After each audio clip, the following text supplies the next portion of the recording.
Hello, thank you very much for staying with us. This is Truth TV and the program is the Conrado Show. And on this show, we talk about purpose, passion, and power.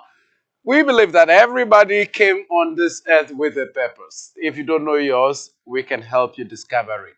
If you have a purpose, you need to put in some passion in following through. And then also, God has given everybody some power. You may have some position of authority. You may have certain things that you have within you that you need to use in order for you to actually go through life purposefully. Those are the issues that we discuss on this show. The show is brought to you in association with the Conrado Group. We are an educational hub. We can train you in getting your qualifications for traveling abroad. If you want to go in school or you go and work as a nurse, you need IELTS, the International English Language Testing System. If you want to go and do a master's or PhD or some undergraduate courses, you need subjects like SAT, the Scholastic Aptitude Test. If it's TOEFL, that's a language test. And then also, if for masters and PhD, you need the GRE or the GMAT.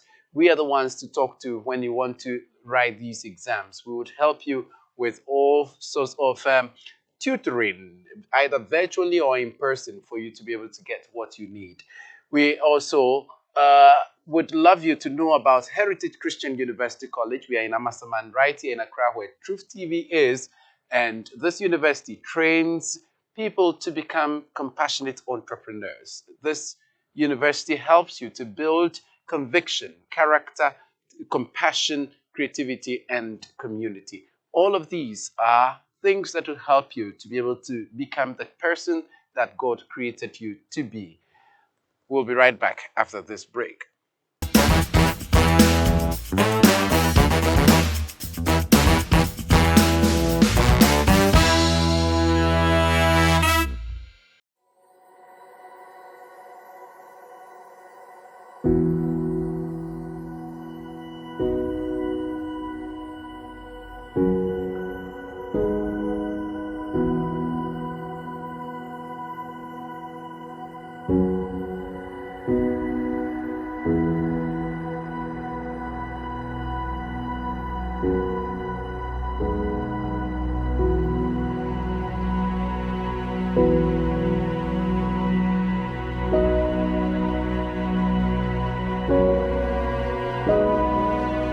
Environmental justice for one and all should be our core mission as citizens.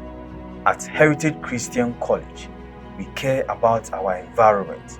We love serenity and we love the green.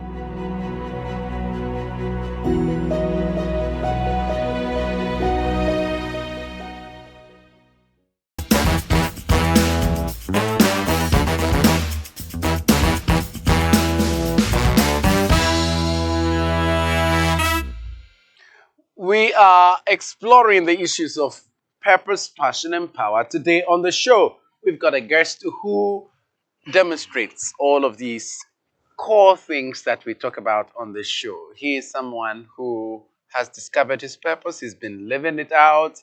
And I know him so personally, and we've lived together at the university. And it is someone that I knew right from the outset that this guy is going to do great things. And he's doing them. He's on a journey to fulfilling awesome purpose that God gave him.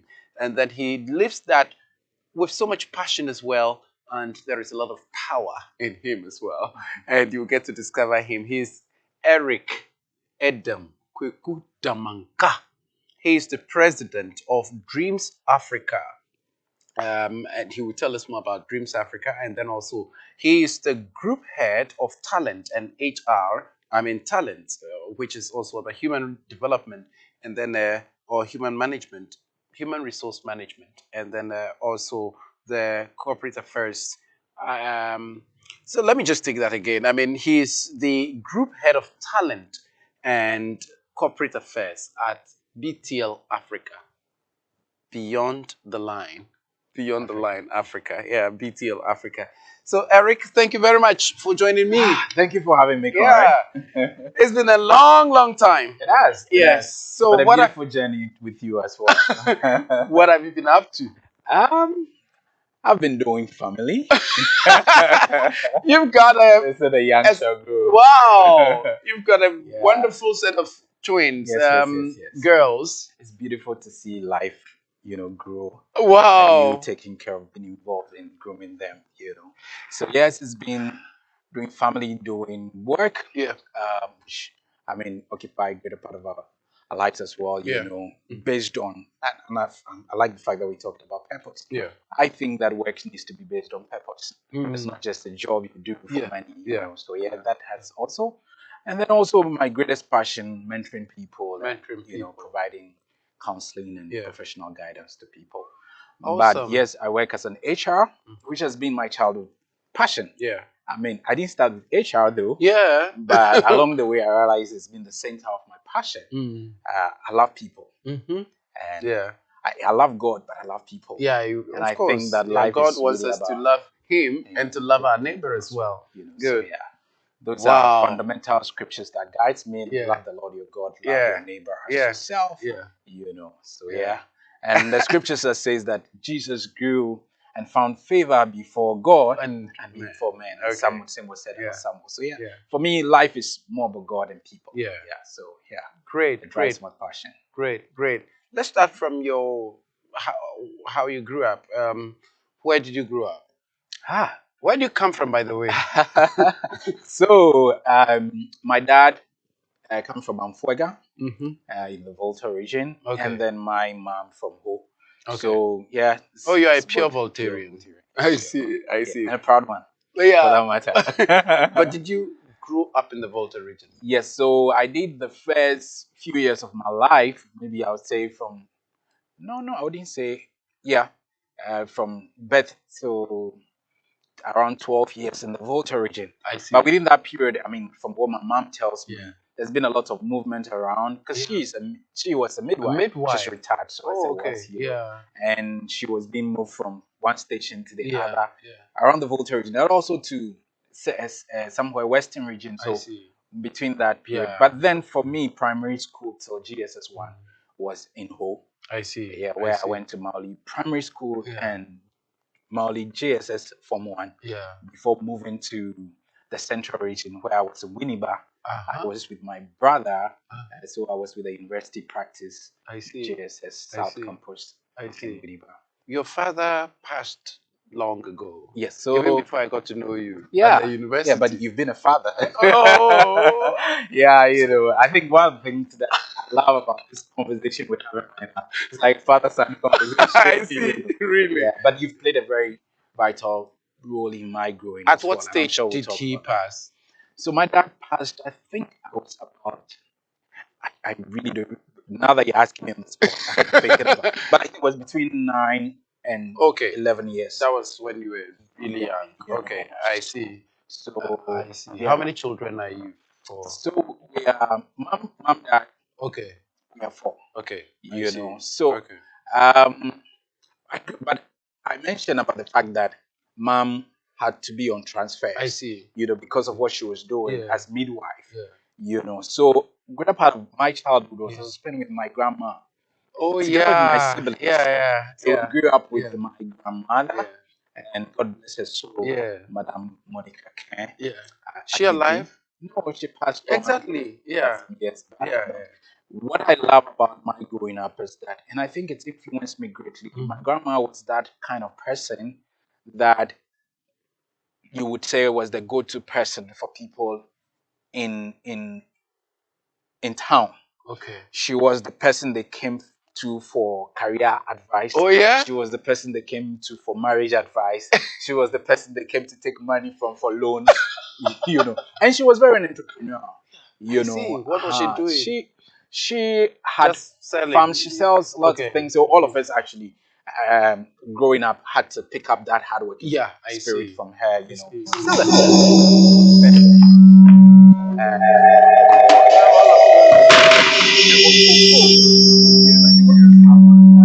So yeah. More importantly was how she was involved in people's life. So in my childhood, those years, I'd see people come and go, and she was always the white counselor. you know. see. Yeah, I so see. we grew up with her together with my siblings, you know, I for the good understand part. that. Because sometimes I didn't really understand you and your passion for Yeah, mentoring and all yeah, that. You're now telling yeah, me the basics. yeah. I think she Yeah. had influence in that. I see. Yeah, And then, so you said you went to Central Region.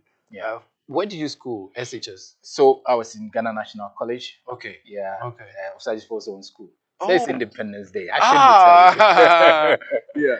And Yeah. what did you study? You studied Okay, so science, I I did remember. science Uh-huh. in Ghana National College. Uh-huh. I mean, my Ghana National College journey has been an amazing one. But Tell even me before I about came that. to that Ghana National, so between primary school and GSS, I shuffled between my grandma and my auntie. Yeah. You know, so a period of my life, my auntie thought that, yeah, you've stayed with your grandma, but you needed also to be with us to Yeah. strengthen your Christian growth, you know. I see. So my brother, Christian Damanka, was instrumental in that. Yeah. When we were with my grandma, he would always try to help discipline me, Hey. come back from school, I get a see. book to read, Uh-huh. go have siesta, all of those trainings. Wow. I was a little stubborn around Yeah. them. Yeah. But then when I moved to my auntie's place, I deepened my Christian growth because there was always this morning devotion, early morning devotion sessions you I had. see. By 5 a.m., you wake up Wow. and have devotion together. Then you go do your house chores Yeah. and then begin the day. Then after junior first year, Let's take a quick break. We'll be right back. So you're watching the Conrado Show. We are talking about purpose, passion, and power. We are discussing the life of Eric Edem Damanka. Let's go for a quick break. We'll be right back.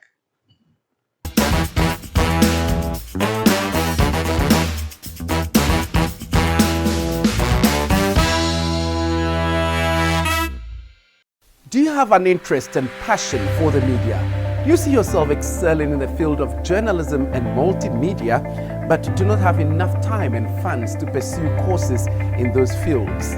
That is why the Heritage Christian College Media Training School was set up to give you an opportunity to train yourself for 4 months and get a 2-month opportunity for attachment at Truth TV. With our state-of-the-art studio and newsroom, experienced friendly lecturers in the field of journalism and conducive lecture halls, we offer students the chance to learn on the job with both practical and theoretical lessons. We offer courses in journalism such as newscasting, show hosting, voice training and phonetics, voiceovers, report filing, and many others. In the field of multimedia, we offer courses in cinematography, video editing, animations, studio management, master control room management, light and sound engineering, set design, graphic design, photography, and social media management. We offer intensive 1-week courses in communication essentials for professionals. We have both weekday and weekend courses. We are located behind Amasaman Stadium in Accra. Heritage Christian College Media Training School gives you all the tips you need to succeed in the world of communication.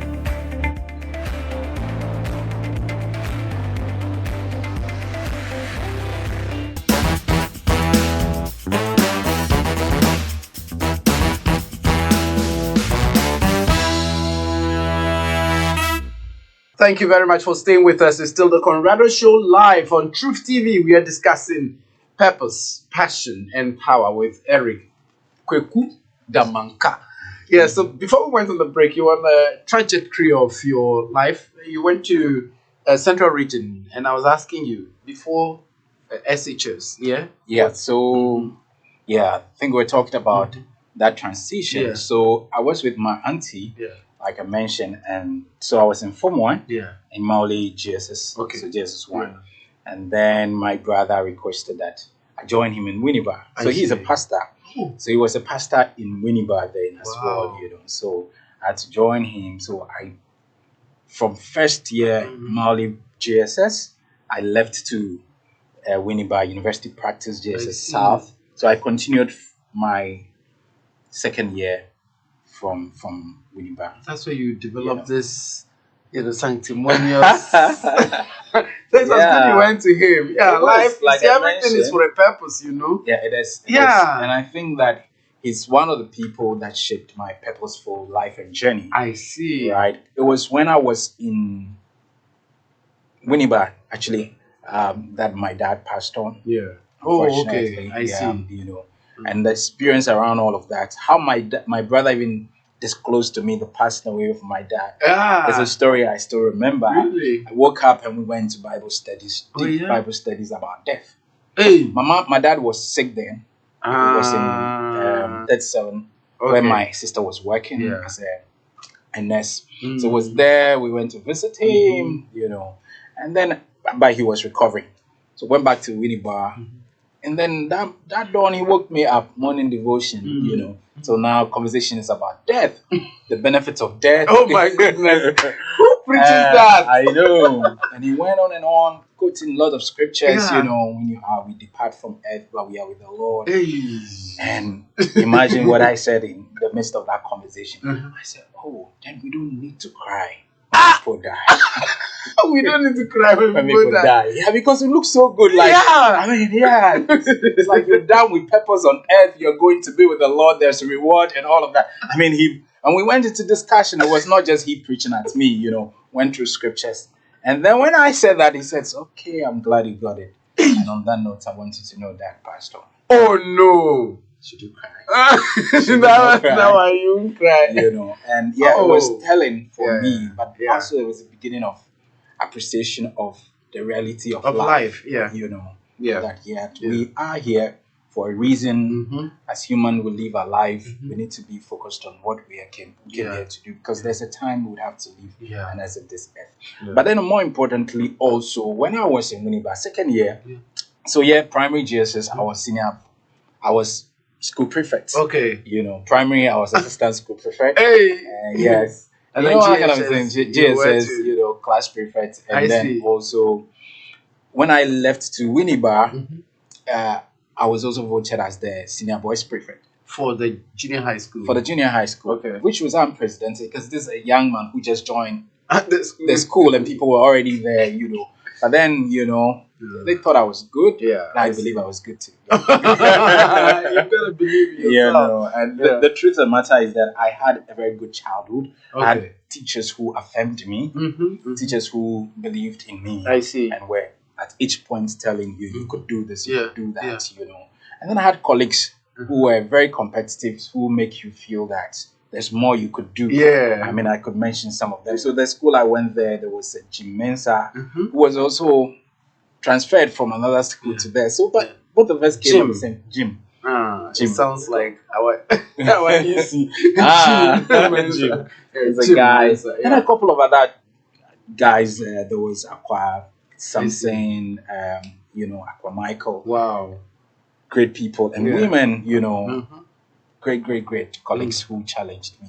And people we could look up to as well, So it was very competitive for me. I remember my friend teachers who, as at then, new to that place, but will always be on you with a kid. Eric, I know you're intelligent. You have to make sure you excel in class. But why would I? What has that got to do with a kid? Yeah, there was always pressure. My goodness. But then it forced me to study and to learn. Then, with my brother, we go on evangelism. Ooh. Yeah, so the Christian part was I also see. developing and forming.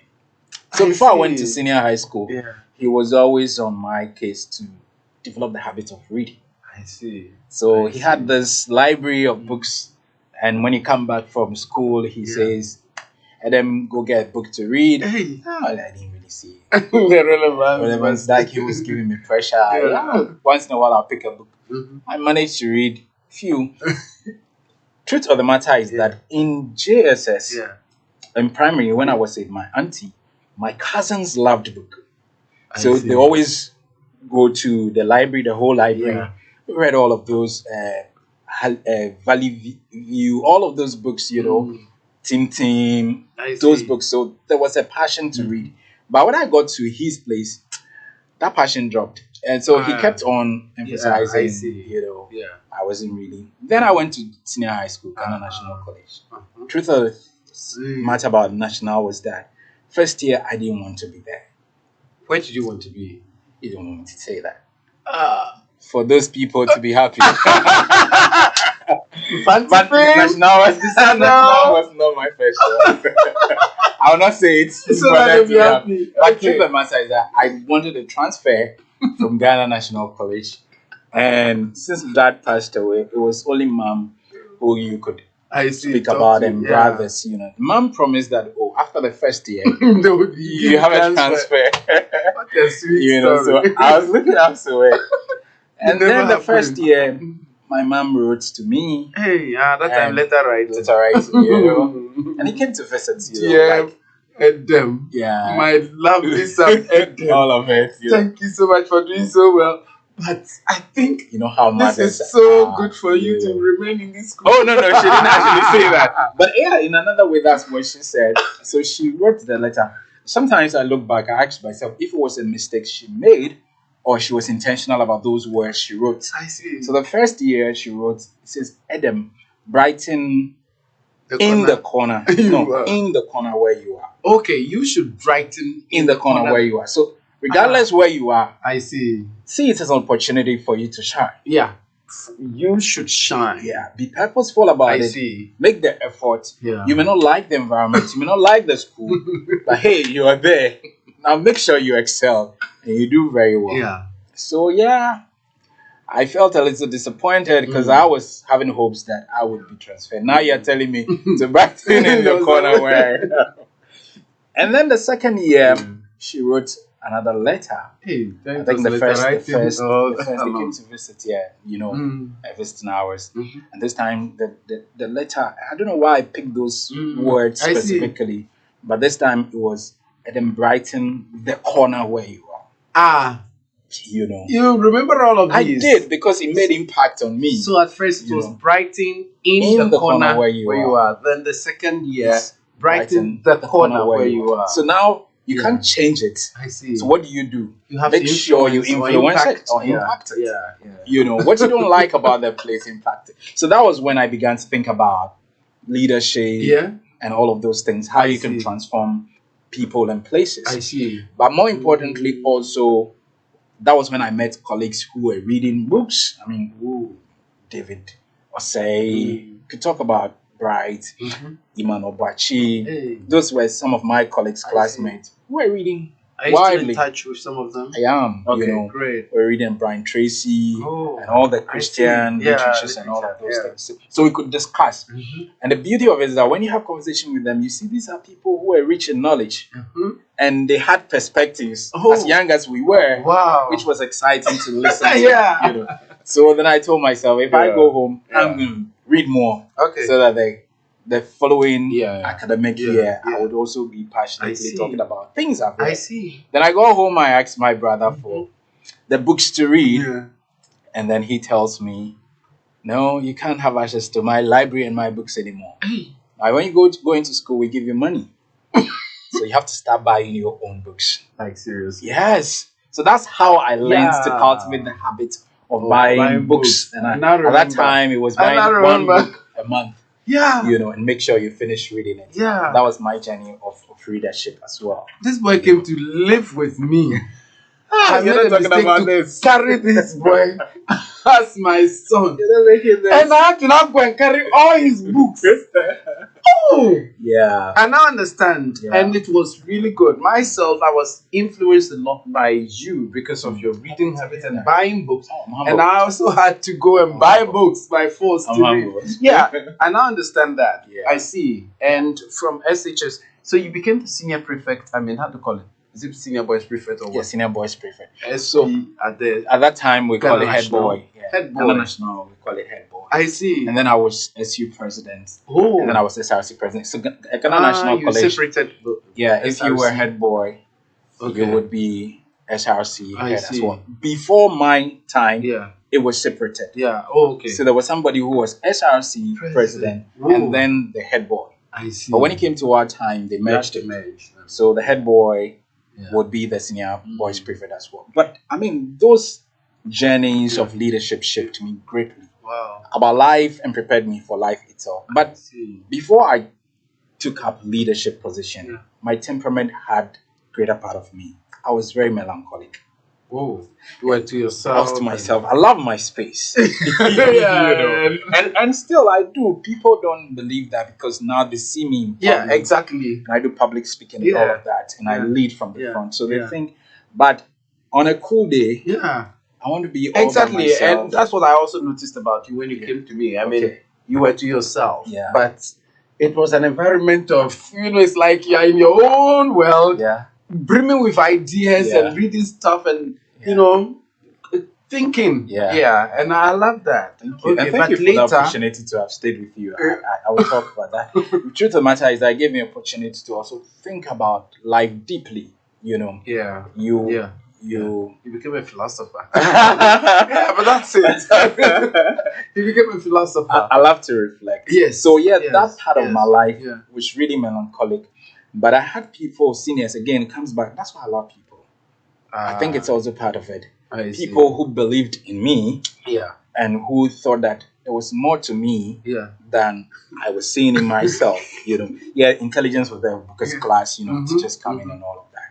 I remember when we had to pick the form for the school prefectship. Yeah. And one of my housemasters, who happened to become my housemaster there, Mr. Afedu Anan. I respect that man so much. I see. Great disciplinarian, and we all respected him. So there was a prompting to that, Edem, you could do it. So I had a long conversation with him when he urged me on to go pick up the form. He's a young man, you got leadership and you go pick up the form. It's competitive. I see. Here I was shy and all of that. But favor got me through. I had people who campaigned for me. I did list of campaigning. Ooh. Yeah, but there was Frida, who was also our Spencer then, prayer leaders and all of those. They did great job for me. So yes, I took up leadership. I was, like I mentioned.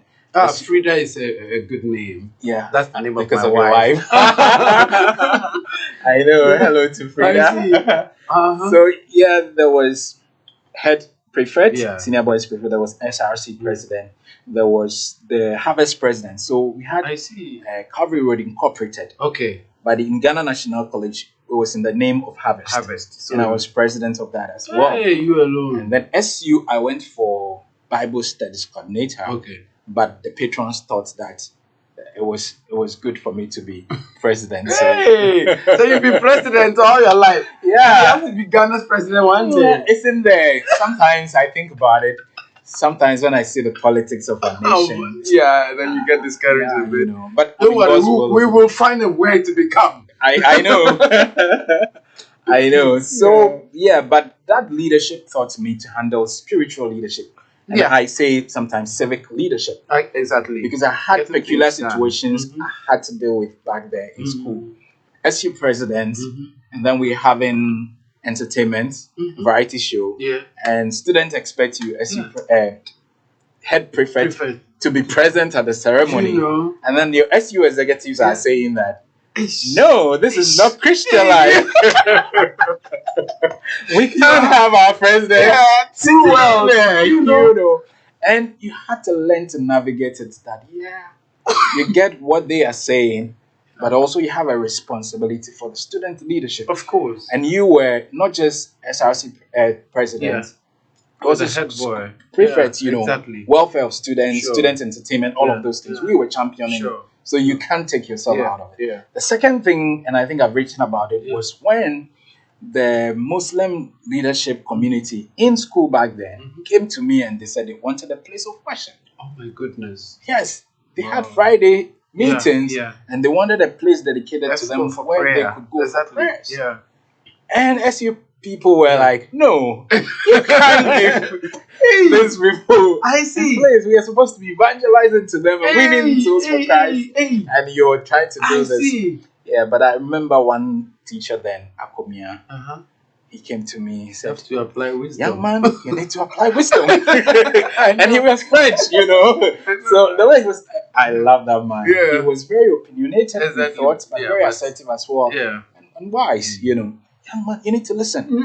Every student pays school fees. And every student pays SRC fees. And you can't say that because you are scripture in a president, so you're not going to give them room. So it was that whole conversation we had to, and finally council prevailed. We needed to give them their place. So yes, you have to think about the humanity of people first.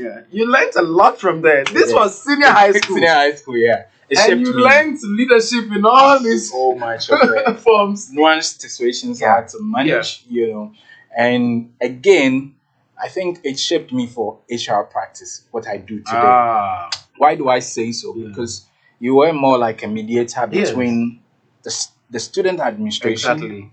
and then the school administration. Yeah.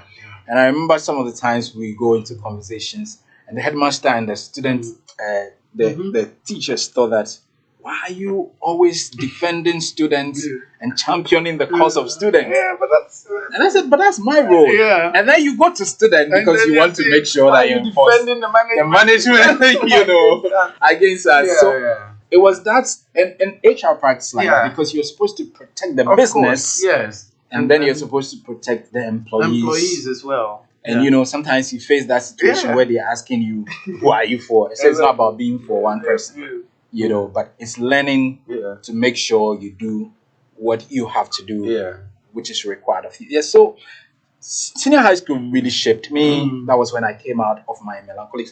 One book I read that period that shaped me was Spirit, Control, Temperament. Tim Lai. I see. So I saw my other strength. So that was when I got to realize that there was a choleric part of me. I see. And then I leveraged on it. I leveraged it. Yeah. You know, and I came out of my shell. Yeah. And it's been a great journey ever since. I was part of Ghana National Science and Maths Quiz team. Yeah, because you were that brilliant. By the grace of God. That was a dumb question. I know. I know. You were seeing, no, because you were trying to see if I've never known you as a science person. Like, I get that most of the time. Also because I met you later in life when you came to the university. Exactly. And you didn't come to read science at the university. I read social science. Can you imagine? Political science, sociology. Look at that. And religion. Yeah. But that's the interesting thing about my journey. So I started from science. Yeah. I came into social science in the university. Yeah. Just and like then for me, my I master's. started with science and came into the arts. And then for my master's, I went to do business. I went to do HR. So that's how it is for you. And it's a shit me. I see. And you see, I'm also doing business now at my PhD. So like you can never say, oh, I am just this. And then, you know, I started with science at senior high school. I said, no, this is not for me. And so I moved to arts. And then came to the university. I got to read arts and then social sciences combined. And then now, you know, my PhD. And you've always been ambitious, Conrad. Yeah. I see you today. I know this is not about you, but I see you today. And most of the things we had conversation about, things you wanted to do. Yes. I see you doing almost all of them. Small. We will get there. You know? No, but so university, you came to University of Ghana. Yeah. Why did you change to the social sciences? Okay, so when I when I was in senior high school, my interest in science began to wane. Okay. Now, why so? I don't know if it's because I got so much involved in student leadership and activism. I see. You know, and then there were times, like I was saying, I was part of the National Science and Maths Quiz team. Our school was such that by the end of first year, into second year, they start grading. So from the first position to the 10th position, they rope all of you into the National Science and Maths Quiz team. You know, you know. So that's how it began. So by the time I became school prefect, I was still part of the team. I see. But what happened was that some of the times to practice with them. Exactly. I see. Because those were the times we were having SRC meetings and all of that. I remember my science teacher, the patron then, said he was going to report me to the headmaster that I was choosing SRC for academic work. You know, some of my teachers, they need to understand some of these things sometimes. But I think they were doing their work, you know, because again, one of my patrons then was also my SU patron. Okay, you know, so he was particularly concerned.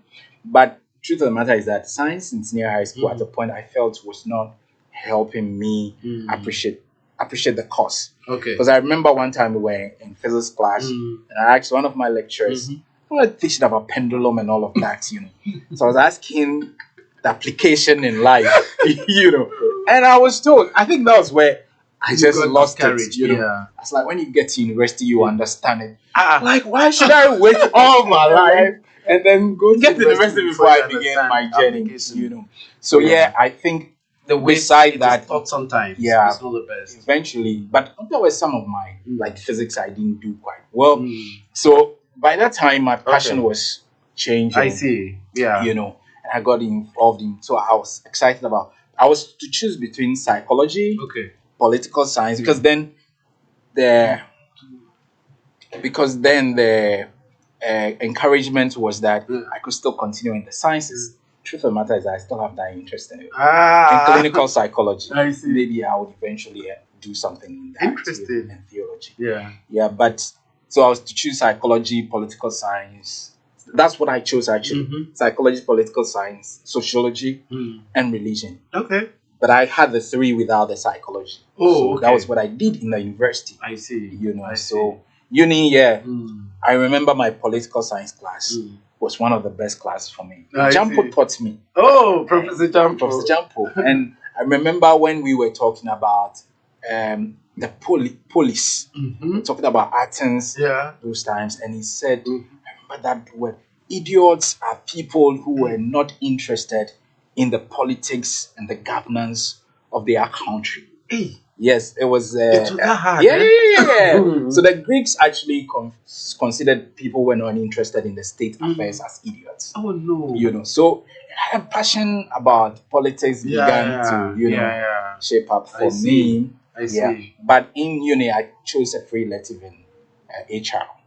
Oh, you did? In my final year. I think I remember that. Yeah. I see. Yeah. And then you were involved in this HUD group. Yes, HUD group. Tell me about it. So HUD group, it's a human, that's the name. It's HUD. The HU is human and the D development. Yeah. So founded by Dr. Elpebi. Yeah. So when I was in uni, I think second, third year, I met Hayford Ayorakwa, who first organized, they call it Stadride and Big.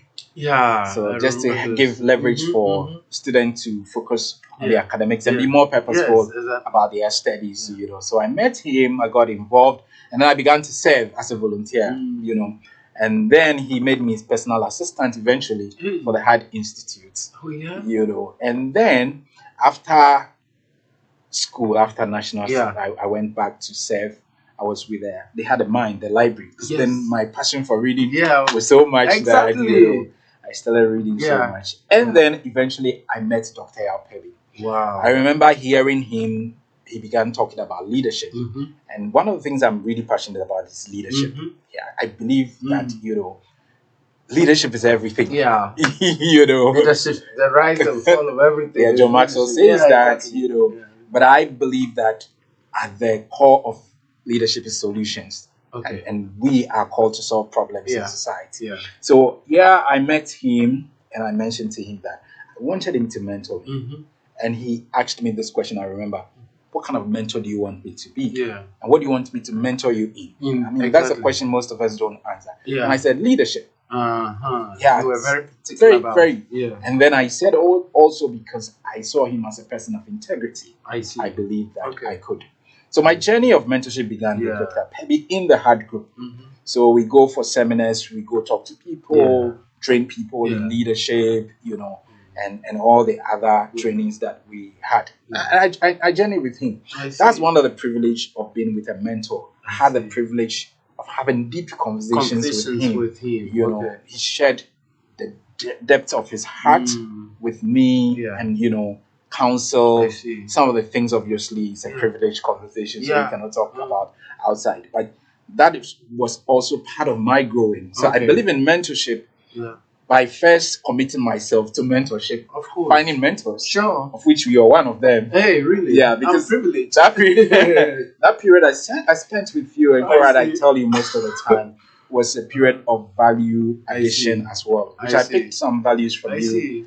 Values of forthrightness, honesty, and the passion with which you pursue some of the things. I remember you were teaching me English those days. I don't know if I'm doing better now. You're excellent. HUD group shaped me about purpose. We talked about purpose. So we picked some materials, we developed about purpose, rather the purpose-driven life. Finding meaning in life. Workbook. So that was a period I actually had to craft my own purpose statement. And I remember saying that I wanted to be a doyen of human resource management. No, I remember that very well. and also to be a community shaper, Yeah. and also be involved in policy development Yeah. and policy implementation. Yeah. And I was thinking about politics then Yeah. as well. I see. You know, I see. largely, I think I've moved in the HR part, Yeah. human resource development. How'd you get in there? You took a free elective at the university So yeah, for first degree. for my first degree. Then second degree, you went to do Human resource management at the University of At the Ghana university. Business School. Business school, yeah. And was it an MA or? So it was MBA? MPhil. MPhil. No, there's a story around that. Okay. So You in finished my, I think after I served Hard Group for a period, I joined Hard Group by 2008, Mm. and I served in different capacities Yeah. to the point that after my national service, I was employed as a chief operations officer. Okay. So I did operations like at high level, Really? where we had worked directly with the CEO, Yeah. global CEO, Yeah. you know, and all of that. Mhm. So after I served till 2011, Yeah. I felt it was time for me to do something on my own. Okay.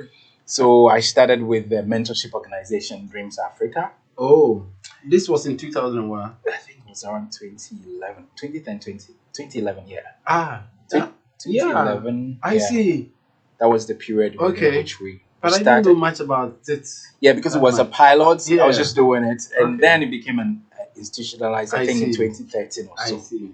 You know. So I'd wanted to take a pause and refocus. Okay. And then I was also thinking of going back to school, Cool.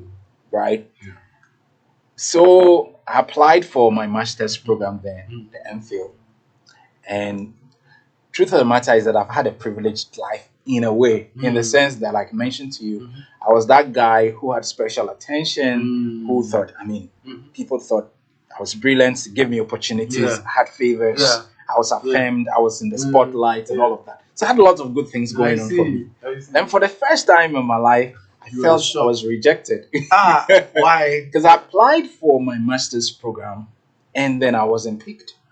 Why do we share a lot of stories together like that? Ah, It was the Eugene. same thing. Oh, My master's degree, MPhil in English. Oh, I was see. also rejected. I was bound. And you were a first class student. Of course, I mean, And you were in that department. I was in the department, but Oh, you know, gee.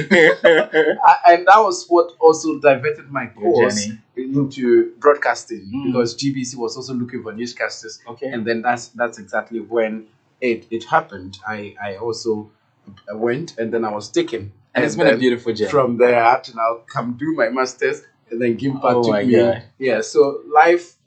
I have so finish up that story. Yeah, so So your first application to my first, university. I went through were the not- interview. Yeah.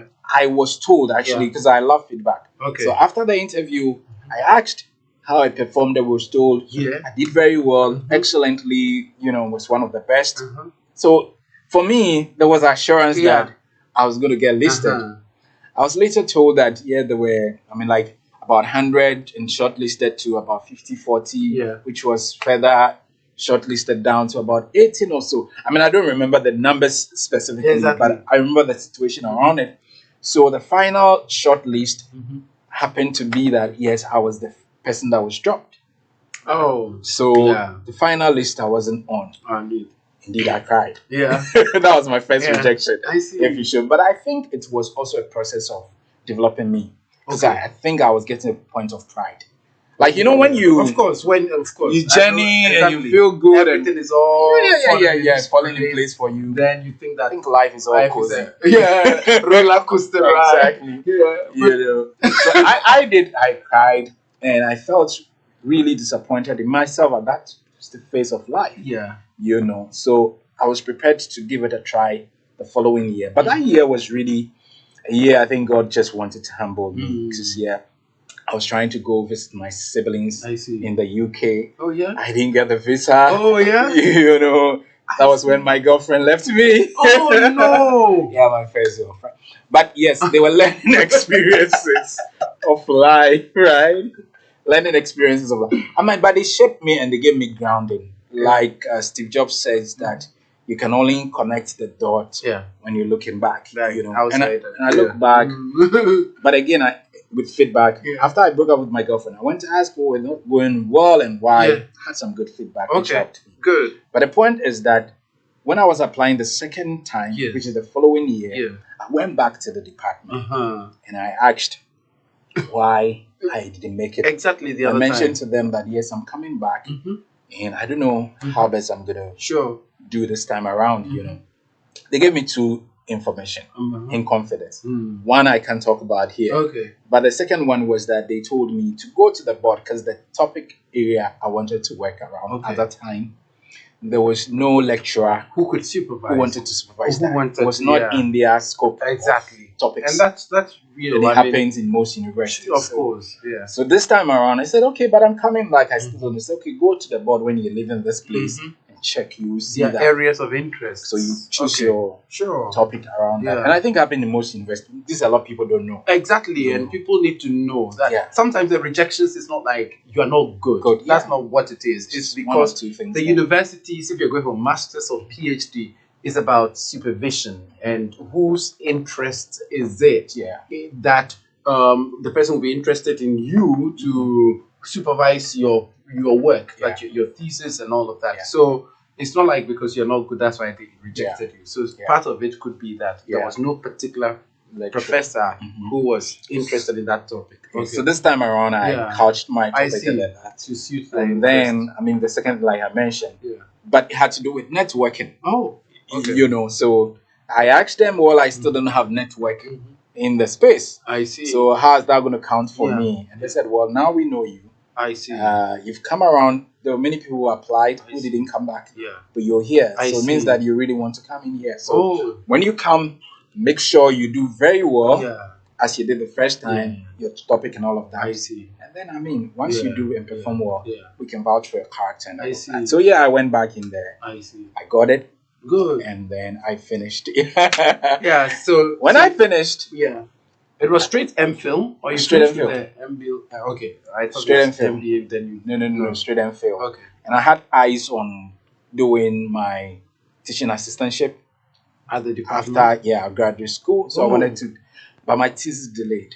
Okay, so you couldn't do the complete immediately. Oh, you know, so I had to stay on for the next batch. More or less, that's what my head of department told me. So I couldn't be a TA. All my colleagues that applied, I felt I was losing out big time. So I finished and I had to be home waiting for my even thesis defense to happen. I see. Because I didn't defend with my colleagues. You know, but God came through again for me. I told you, I love God, I love people. So as I was home, there was a colleague of mine who had the TA-ship, teaching assistantship, after his master's program. And then he had a job outside, corporate job. So he wanted to leave the department and pick up the corporate job. And then he was told to find a replacement for himself. I know who that replacement will be. Of course.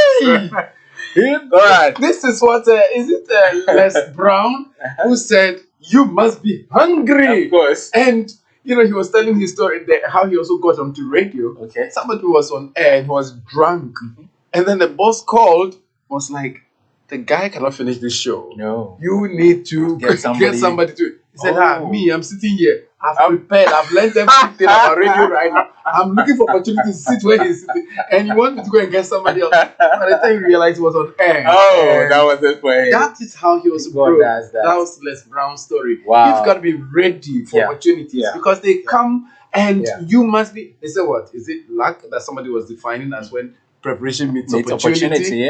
Then you say it's luck, but you've got to get ready. You have to be hungry. And you know the issues of life, which I said, some of the suppose I call them transient failings, right? Or setbacks. Yes, setbacks taught me to be like resilient. Okay, taught me to go for things. Sure, because then my life was things come to me, right? They come, they fall on my lap. But this time around, I had to be hungry. Exactly. And, you know, position yourself for. So he called me and said, this is the situation. So I said, I'm in it. I quickly jumped. I met head of department. I told him, well, you knew I was already interested. He said, well, you came to mind when this opportunity came. So when your name was mentioned, I was fine. I went to talk to the lecturer. It was fine. Then I picked it. All right, that's how I got my teaching assistantship. And then whilst I was there, I had a defense of my thesis. So I didn't have to wait for the following year. I did it that same year. And I graduated that same year. Wow. Together with my colleagues who were graduating that same year for December. You know, was it December? No, but the latter part of the year, there were 2 graduations within the year. So within that period, I had that happening for me. Interesting. So let's jump finally into your work right now. Yeah. So what exactly do you do, and for which organizations? All right, sure. So actually, so my work started with because it was a contract, and like I mentioned, it was supposed to be for some number of months. When it was left with 2 months for us to complete the contract period, I had a referrals. Oh, Somebody referred me for a job. You know, so they had a call. They called me. I see. That was Lene called me. Yeah. And they said, yeah, my name came up. Said they were starting up a consultancy. It was something in motion, but they wanted more resources in there. And they thought Lene is an HR. It's an HR. It's a recruitment organization. Yes, HR. it's a recruitment organization. Okay. But at that time, they were focused on developing a consultancy, which is not just focused on recruitment. So this one we're going to do OD, organizational development. Okay, no. You're going to do all of those change management, surveys, payroll management, all of those things in there. So it's not just recruitment. It was part of it, headhunting, all of that. So I had a call training and development. All of those things were in there, So I went for the interview. I got picked. Ooh. Yeah. So that's how my career journey actually began in HR from the University of Ghana Business School, where I served, and then I went in there. I did a couple of years with them, but I'm very intentional with my career journey. Sincerely. I see. So I got to a point I felt I needed a new challenge. I see. So truthfully, and sometimes people ask me how sure I could be about things like that. I'd wanted to travel, but I would go back to school. It didn't work out, but I also thought that it was time for me to move on from Lenin. So yes, I took a jump, and then I had another referral. Okay. Within that period. At that period, I did some consultancy and research work with Ayuakwa Effort. I mentioned one of your colleagues at senior high school. Yeah, had group actually. Oh, the hard group, brother. So did a couple of research work here and there. It gave me some training gigs, and after that, Lene also still kept me as a training consultant. Okay. So I was still doing consulting with them, and consultancy was beautiful because you engage not just one business, but different businesses, multinationals to SMEs to different groups. So it was a good training ground for me as well. Then I had another referral, for I see where I am presently, BTL Africa. I see. And what is it into? So BTL Africa, it's a BTL Beyond the Line Africa. Beyond the Line Africa. It's a multinational organization. It's a Ghanaian-owned business. Okay. But I mean the directors both in Eastern Africa, Southern Africa, and then Western and South and Central Africa. So we are in DRC, we are in Liberia, we are in Sierra Leone, we are in Zambia, and then obviously Ghana and then Nigeria as well. We have some partners organizations in Rwanda and other places. And you said, what is the organization into? So we're into marketing, and experiential marketing, and digital, and digital. So there's a traditional marketing. So you talk about, we're talking about BTL, Beyond the Line. But there's ATL. ATL is what is done by radio and TV. Traditional. What is ATL? So. Hey, you stop. So if you were to see, we those who didn't go to school that high. So that's more or less like. You're just confusing us. No, this is not confusing, Conrad. you did TV, so you should know. And so advertisements or marketing that they use the traditional media. So thank where you. they sell Say it to our level. ATL. And then there's also obviously experiential marketing, which is BTL. So we do this through activations. So there's a belief that sometimes you need to have people experience the product. Oh, I see what you mean. They have touch base with the product. Okay, before they can buy. Oh, patronize it. So that's what you are into. Yes. Experiential marketing. And then we've had the digital leg, Okay. I mean, before COVID hit, and I so see. yes, we in that space as well. I see. Yeah. So you do for a lot of brands. Yes, Big brands. yes, beautiful brands, and And our you work is advertise such them that on your Yeah, I'm website. sure when So you you get can to the mention some of them. when you get to the website, you see more of them. Truth of the matter is that because of what we do, Yes. sometimes what we do is like behind the scene kind of work, I see. right? So Yeah.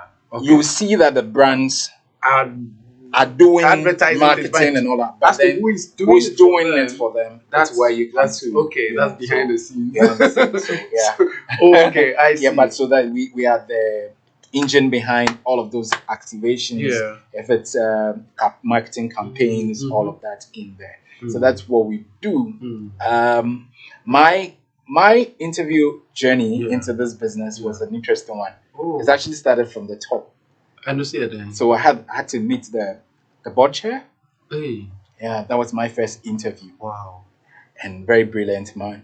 Then I met the CEO. Hey, then you were coming now. Brilliant, and the directors. Like what got me interested in the job the Yeah. first Yeah. time was the intellects of the business managers see. and the leaders of the business. Wow. I had conversation with them, and they've been passionate about Africa. I So see. the Pan African drive, Yeah.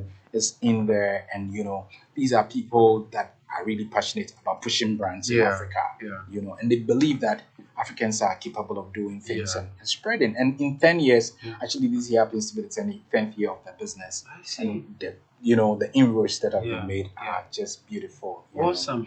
So you are the group head of talent, Yes. which means what? So across- HR, yeah, Mhm. for all the businesses across the business, So Across Africa. across Africa. Yeah. So Hey. uh, So our my boy is a whole Africa guy. yeah, by the Wow. grace of God. I And so see. recently, when the corporate affairs was added to it, so because I was So your acting post in has that become role, bigger. I would say responsibility has become bigger. The money The has more become bigger. engaging, You have yeah. to bring me money. I know, right? I see. Some almost needs to flow. Yes. But truthfully, Yeah. I see my journey of career growth as one of providence and competence. Yeah. Preparation. Divine providence. Because my preparation began right Preparation, from competence. the hard group. Yeah, and When I had to work with all the directors. directors as chief Yeah. operations Yeah. manager and Yeah. HR, and then back to the University of Ghana Business Yeah. School, and then consultancy. Because consultancy is focused on strategy. Yeah. So it's more of strategic thinking. Yeah. So most of the businesses we worked on Yeah. prepares you for high level conversations, I see. And in HR, there's an ongoing conversation of having HR in the, C-suite management, Yeah. because that's where decisions are made about people, about businesses. Yeah. But most businesses don't, up to now, still have HR I see. at the top Yeah. there. So it's been a very good learning experience for me, Yeah. as well as impact Mm. and the changes that have gone on over the period. So yeah, I'm excited about what I do. I love Yeah. people. Yeah. One of my lecturers said that HR, you're supposed to have a cool head but a warm heart. What does I it see. mean? Sometimes you have to make the firm decision Yeah. based on principle and Yeah, policy. exactly. But still. But then sometimes you need to put Consider the people. human face Yeah. to it, Yeah. and be lovely. yeah. And yeah. This conversation, we need to have a part 2 later about purpose and all of this Very leadership. well. We'll talk Very about well. Ghana and Africa and Very all well. of it. Yeah, but for Very now, well. let's wrap up. You're married? Yes, I'm married. Yeah. I'm married to a beautiful lady. Lady Margaret. I call her Lady Margaret. And then you've got 2 and we're kids. blessed with twin Uh-huh. beautiful daughters. How are they called? So there's Nubuke and there's Nubueke. Wow. Yeah, What so do you mean? Nubueke is the first, Yeah. and Nubuke. So Nubuke means dawn, Okay. a new dawn, or yeah, new era. I don't know begins, when you. And I think, they are not. I think they're actually daughters of prophecy. So I see them taking up leadership in different dimensions. in their life. So they're actually How old are they? pacesetters. They're about a year And a half. and some months. Yeah. Okay. Good. I'm sure if you ask my wife, she'd have given a specific date. Hey, Edem.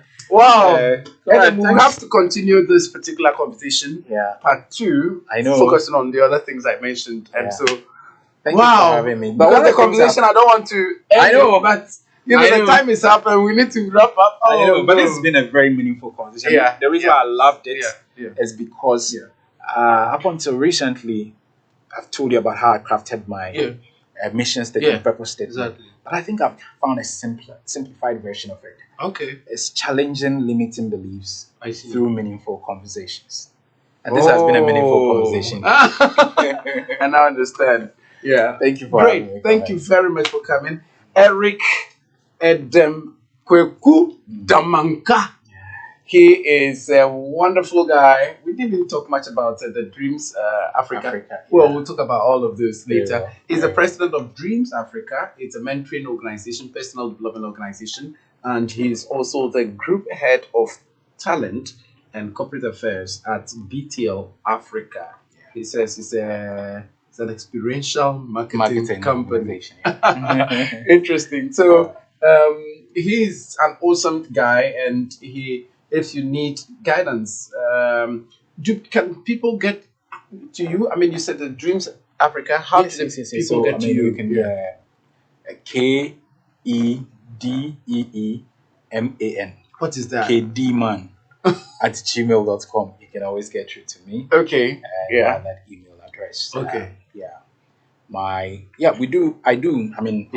Aside, I do mentoring. I do professional coaching. I help people with their career journey and conversation. So anytime. Okay. And then the website, there is so the Dreams Africa website. Yes. So www.dreamsafrica.org. Yeah, that's it. Yeah. Good. You can get in touch with him and go and see all the wonderful stuff that he is doing, and then the BTL Africa as well. This show is brought to you in association with the Conrado Group. We are into educating you and helping you to get your any exams that you would need for international education, language proficiency exams such as IELTS, the International English Language Testing System, and then also some other courses that you would need in order for you to travel abroad or to study abroad, such as SAT or GRE or GMAT or TOEFL. And we are also interested in helping you to get your production done. If you have any event and you need still photos or video, our organization can also help you to do it well. Personal development as well, we can give you career guidance and all of that, and also help you with editing and proofreading and all of those. Then also Heritage Christian University College is the university of choice when it comes to educating you to become an entrepreneur. We are in Amasaman right here in Accra, and you can visit us on www.hcuc.edu.gh. You can call us on 020-67-30-38-2. Thank you very much for your time. The Conrado Show, purpose, passion, and power. Bye for now.